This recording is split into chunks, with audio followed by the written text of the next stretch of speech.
I'm Animani, totally insane. My name is Andre E. Animaniacs.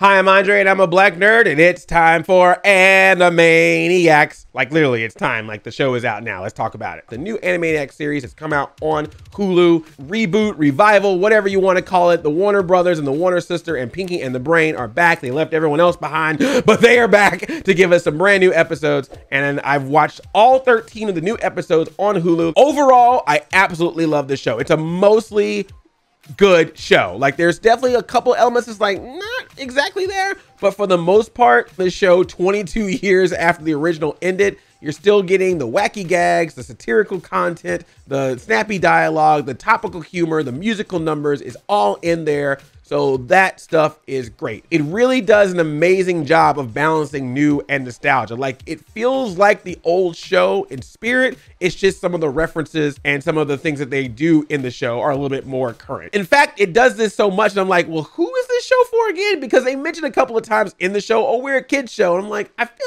like you're a 90s kid show. Obviously knowing that people who grew up on Animaniacs are gonna be watching this show to the point where I feel like it's almost kind of skewing more to them than it is in trying to find a new audience. Except for the fact that some of the jokes are contemporary. The animation also, I think the animation is really good. Like, it's obviously different from the animation that we know from the original series. The animation's good. The voice acting is on point. They brought back Rob Paulsen as Yakko, Tress MacNeille as Dot, Jess Harnell as Wakko, Maurice LaMarche as the Brain, and Rob Paulsen again as Pinky. Their voices, their wit, their timing, everything about those characters, perfection. They're singing on point. They have not skipped a beat. They've got it like 100%. That is nailed down. So when it is mixed with the right material in this show, it definitely feels like watching a 90s episode in 2020. Like, it's just so good when they are able to merge all that together to make it right. And that includes the songs. The songs, I think, are some of the absolute best things of the show. The first episode, which is probably one of the strongest, in my opinion, one of the strongest or the strongest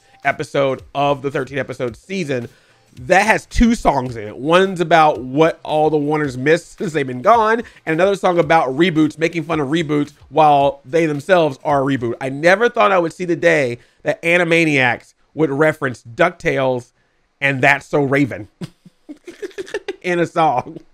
But they did. They still got the Broadway style numbers, the musical numbers. They still have the take a public domain song and put some lyrics over it. When I tell you that Animaniacs has a kawaii pop song or a hip hop auto-tune rap song, it sounds scary on the surface, but it's actually really good. Like, to the point where I was like, dang, Rob Paulsen, you know, are you gonna drop a hip hop album? Because you bringing it right now. I was like, yeah, Rob's got bars. I thought that was really great that they were able to bring that classic Animaniacs music back, as well as be able to give us some newer genres of music. And I want to give a special shout out to Dot. She has a lot of good musical numbers in this. She has a great one where she sings about the first ladies, which is kind of similar to when the Animaniacs sung about the presidents in the original series. And she does a song that has some of the coolest cartoon cameos. I was like, oh my gosh, including one particular. I was like, oh my gosh, did you just reference that show? You'll know it when you see it. When you'll see a group of cartoon characters pop up on the show, you're like, oh dang, y'all referencing them? That's deep cut. Respect, respect. And yes, of course, the theme song is in the show. They changed up the lyrics a little bit to make fun of having to go through focus groups and that internet trolls are gonna hate them, even though they were already doing meta back then. So of course they're gonna do it now. And yes, they also changed the one line in every single episode. So I'm glad that that is back as well. They don't do the water tower bit anymore. You know how in the end credits, they used to have like a little bit they would do before the show ends? I guess in the days of auto playing the next episode 10 seconds into the credits of the episode you're watching, kind of was like, can't do that. Hulu's like, we got to keep them moving. No extra jokes at the end. And this show shines with its meta humor. They don't just break the fourth wall in this series, they shatter it. They know they're in a reboot and they make jokes about it constantly. They also make jokes about selling out to Hulu. The Warner Brothers lot has lots of references to recent movies, shows, and of course, other reboots. You see characters in the background that's clearly supposed to be Iron Man, Black Panther, Wonder Woman, Batman, Harry Potter, and Gandalf. You got a nice The Rock reference. I appreciate that. They reference Zack Snyder. They reference Batman v Superman, and it's actually a really good joke, Batman v Superman, that they did.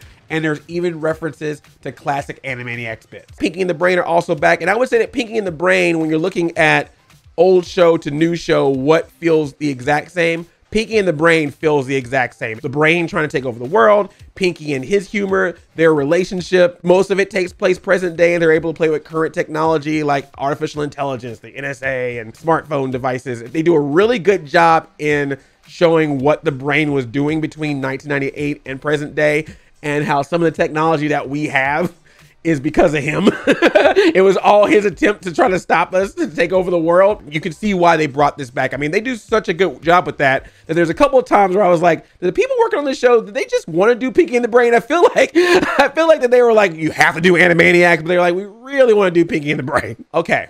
So everyone's been asking, where's Slappy Squirrel? Where's Rita and Runt? Where's the Good Feathers? Okay. If you are a fan of all those other characters, there's gonna be an episode that's gonna make you very happy and very upset at the same time. Like, it's gonna be, when you see it, you're gonna be like, oh my gosh, that's amazing. But also that's it, right? Like, you're not gonna do anything else but that, right?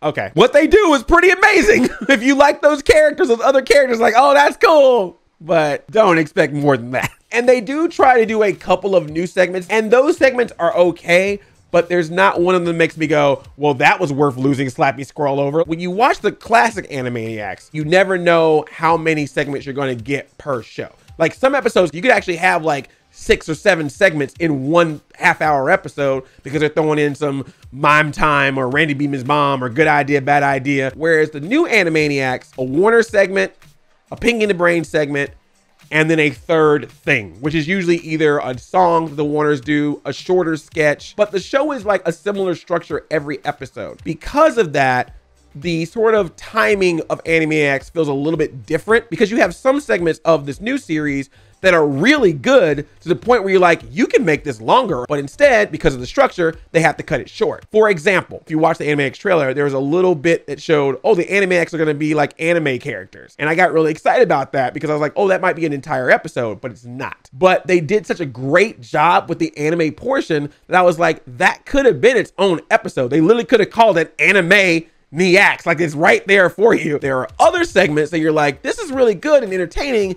but it probably could be a little bit shorter, but it's not, because they're running with this similar structure. Whereas I feel like if they would have kind of played in that classic structure of, hey, anything goes as long as you can fill up 20, 30 minutes, we could have had a little bit of mix there, a little bit of variety per episode. But the Warner brothers and the Warner sister are in top form. Like I said, Yakko, Wakko, and Dot, between the voice acting and their comedic timing, the Warners themselves feel exactly like how they felt back in the day. So really what it boils down to is the scenario that they are in, and then the writing, pacing, and structure of that scenario. And in most cases, it works. If I were to pick some favorite episodes, and I think what I might do is make another video where I talk about my favorite segments, but the first episode is absolutely strong. The Halloween episode is very classic Animaniacs. If you have favorite moments of the series, feel free to write them in the comments. So here we go.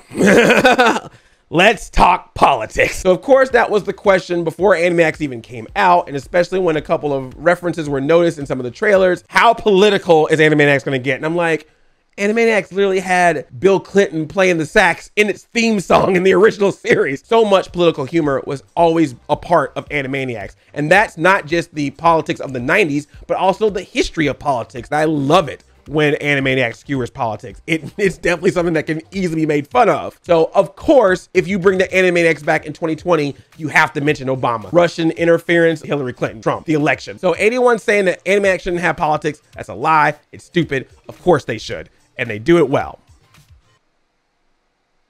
That being said, there is a lot of political humor in Animaniacs, and I think they do a really good job. It's very funny in the show. Some of the political humor in the episodes are specifically about elections. They also had an episode that was kind of referencing the Olympics, and they also had a Halloween themed episode all the way down to changing the opening sequence where it's a little bit spookier, like some of the colors are faded out and it has that ooh while the song is being played. And I was like, oh, I get it now. I think that Animaniacs got delayed because of, you know, that virus, that pandemic. So I feel like if everything was normal, we would have probably got Animaniacs like late summer, early fall. That means that the Halloween episode would have been before Halloween. That means the Olympics episode would have happened either during or right after the Olympics, in the case of now where we don't even have the Olympics.